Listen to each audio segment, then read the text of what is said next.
Morning, viewers, friends, newbies to the channel. It is a very nice morning. I probably shouldn't say that, but we've been so used to the last couple of months for very bad weather. So the fact that we only have a unhealthy weather with some relatively bad numbers because of all the pollution out here makes me happy. It gives me the reason to get out here in the forest and do some work. Now, just to show you, this is how it looks like. Bone dry everywhere. And it's burned off. But the channel has got a new name, and the name is, as you might have seen, Back on Trail. And what better way to present a new name by showing you one of my bigger passions here in Northern Thailand, trail running. So today I decided I wanted to bring you along when I'm out clearing a trail that I set for the Saturday run. And I'm doing that not only because I like to keep the nature clean. Gotta be responsible. If you are using the nature as much as I am, it is better if it's beautiful and nice. But the second thing is, I'm going to set another one for a Monday run, and it is just a little bit easier to figure out which way to run if you do not have a lot of confusing papers around. But what is it I'm setting? Well, I'm setting it for something called the Hash House areas. And that is something you should look into if, one, you do like nature, two, you do like to stay fit, and three, you do like to meet like-minded people. Hash House areas, I ain't gonna get into the details of it. I'll put a link in the description where you can find more information about it, when it was created and how it works in certain terms. What I'm gonna tell you is how it works here in Chiang Mai, because we are running every Monday, every Thursday and every Saturday.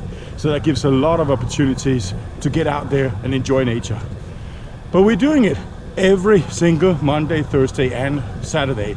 No matter the weather, no matter the date, no matter what. So somebody's got to set the runs, and I am the one setting it for the following Monday. So I'm out here to clear my trails.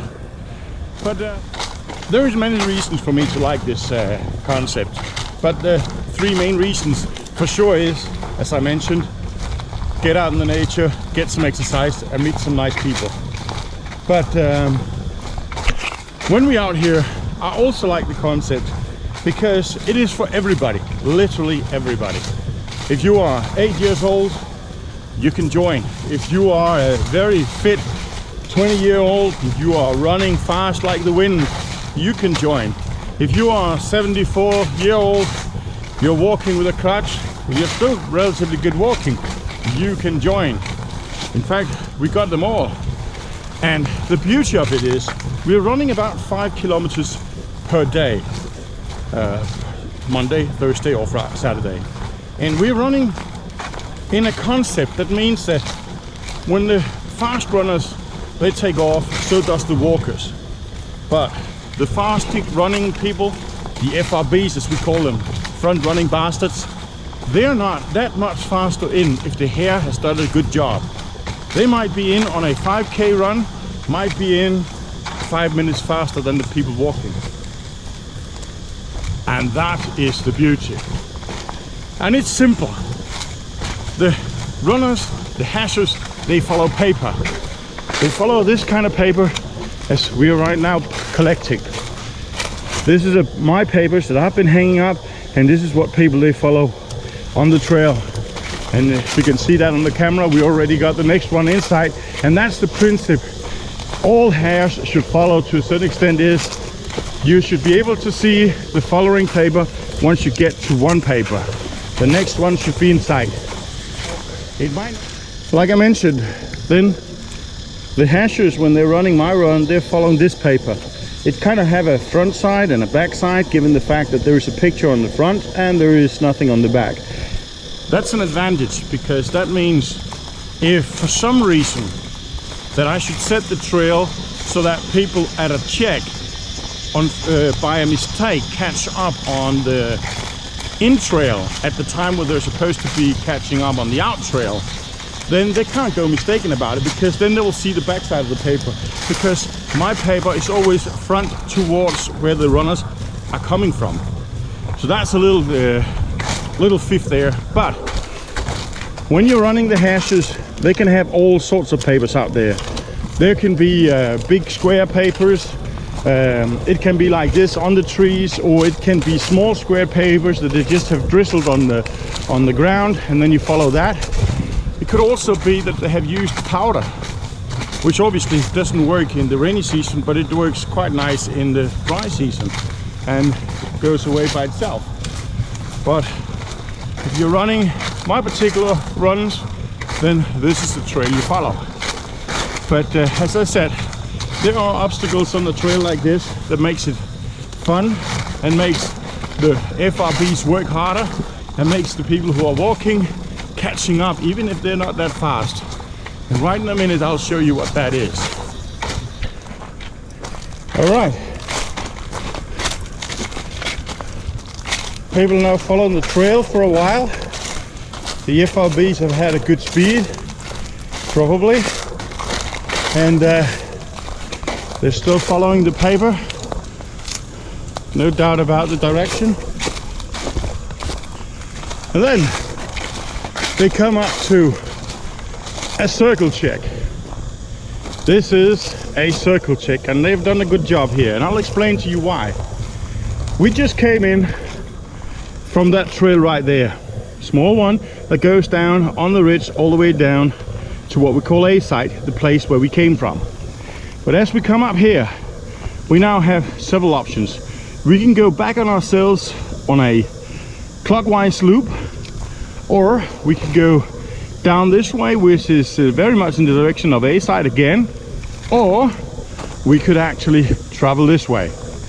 But what happens is, when the first people up here at the checkpoint, and it can be anybody, even some of the slower ones, if there's been some good checks earlier and the FRBs has been led on wrong ways, they've got a lot of catching up to do. Once you get here as the one checking, well, you don't do anything to this particular one. What you do is you choose a direction and then you run 100 meters out, and in 100 meters distance the trail should be picked up again by paper if you are on the right trail.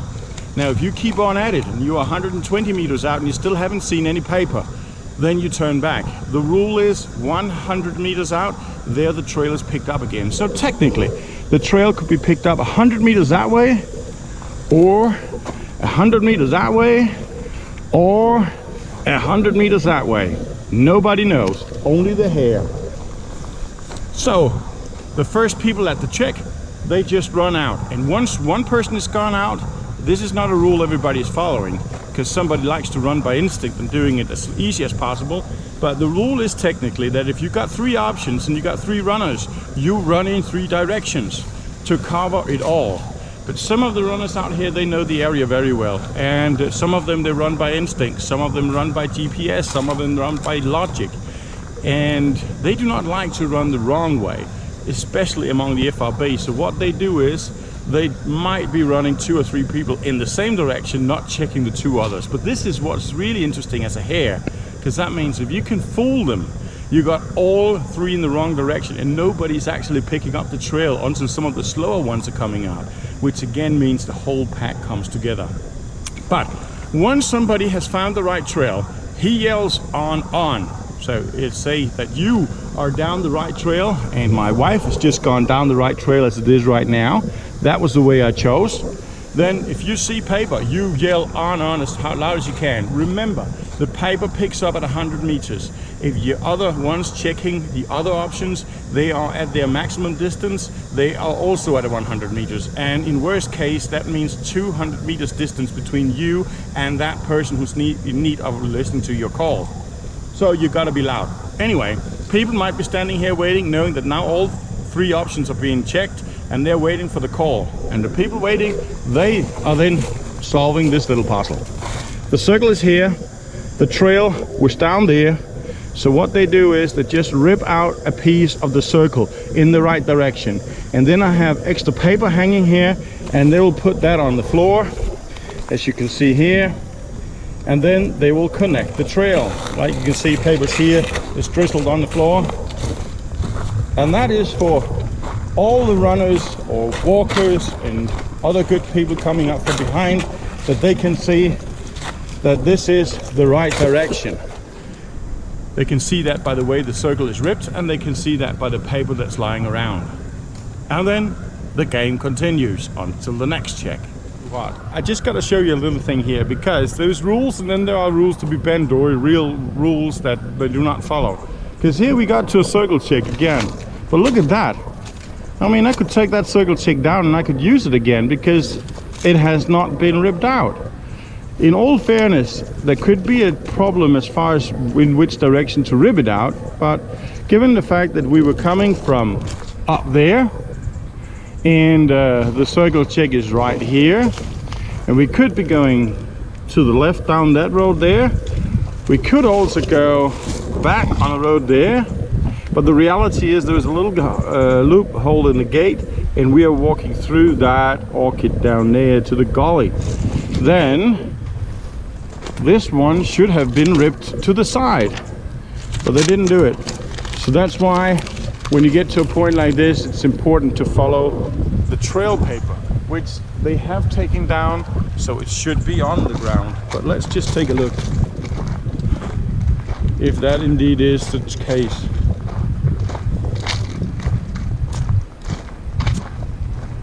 No, it does not look like it actually.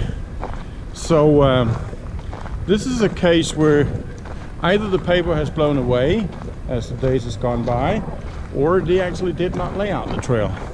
That happens too. That's why it's important to know how the dynamics is of this running, so that if you do get to a check, you are able to solve it yourself.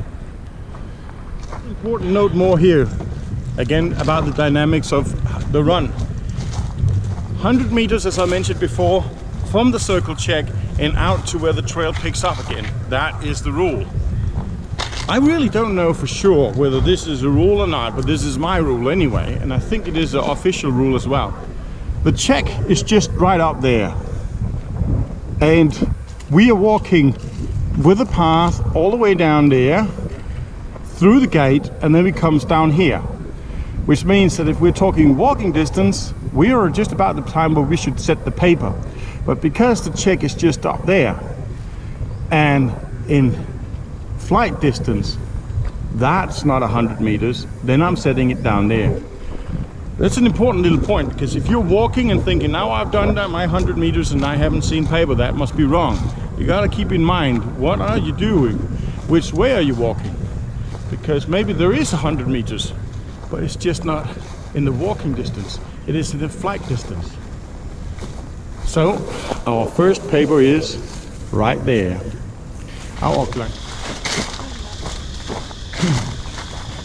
Okay, if you want to go out and do these trail runnings, then the right dress code is obviously also important. You want to feel comfortable when you're out here. So as you can see here, sandals were what I was using when I was out here the first time doing the scouting, and I thought it's just going to be a casual stroll in the park, but that was a bad decision, and so I would not suggest you do it, though as it is proven you can use it. It's just not as comfortable as it could be. I would not suggest that you use something like my wife is wearing right now. I thought she actually took her jogging shoes on, but she said they were broken, so she brought those full molded plastic shoes, which I really don't understand.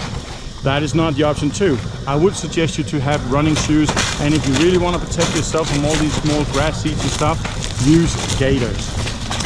Anyway, we just come to an intersection here that I'd like to explain a little bit. We just come from over there. I haven't used a V-check on this one here, but a V-check looks like this. But a V-check could have been used here, like that here. And all you have to do, you find a trail that is marked both left and right. It is marked with papers. Both of them is viable trails. But one of them stops at 100 meters with a bar. It's like a long strip of paper or two pieces of bamboo across the path telling you this is the wrong one. The other one just keeps on going. And if you do get to one of those, then opposite the circle check, then the wrong direction is ripped out of that V. So the V check is the wrong pass that is ripped out. The right pass is left there to show the direction.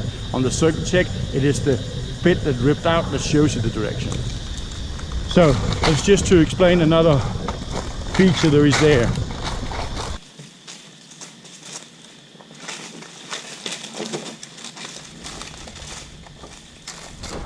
One check that I haven't shown you is the false trail. It looks like this, and all it is actually is that and I had a few one of them on this particular run, but I forgot to show it to you when I had the options. But basically what it is that I bring the hashes in one direction, and there might be other options left and right, but I just keep them on a specific path, and eventually that path stops with paper, and I have got the sign FT there. FT means false trail, mean they went down the wrong way. I did show them the wrong way, but they now have to go back again, and within 100 meters from the false trail signs there has to be an alternative option, and very close in on that option you have to have the first paper. So let's say that I have a false trail, and about 40 meters before the false trail sign I have a right turn option. I cannot put the paper 60 meters down that right turn option. I have to have that paper like 2 or 3 meters in on that right turn option. So it's obvious that when they check that option, that is where they want to go. So it's a little different in terms of how far the paper's got to be than if you're doing, for instance, a circle check, or you have a false trail sign on a V check. So false trails are very good to use, especially on trails where the FRBs get momentum, they get speed, and you want to slow them down, because sometimes they just run more or less blindfolded because they're in the rhythm now, they've got the momentum, and they don't spot the fact that there's no paper anymore until about 40 or 50 meters after the last paper, which give them further distance to cover before they get back on trail. So that's another one. There you have it, guys. Hash running out in the forest in the dry season where everything is burned off, but it is great fun. I can really recommend it. It's great fun, and there are various versions. We have the Monday hash, that is for male only. We got Thursday and we got Saturday, that is for everybody, young and old, female, male, whatnot, and it is great fun.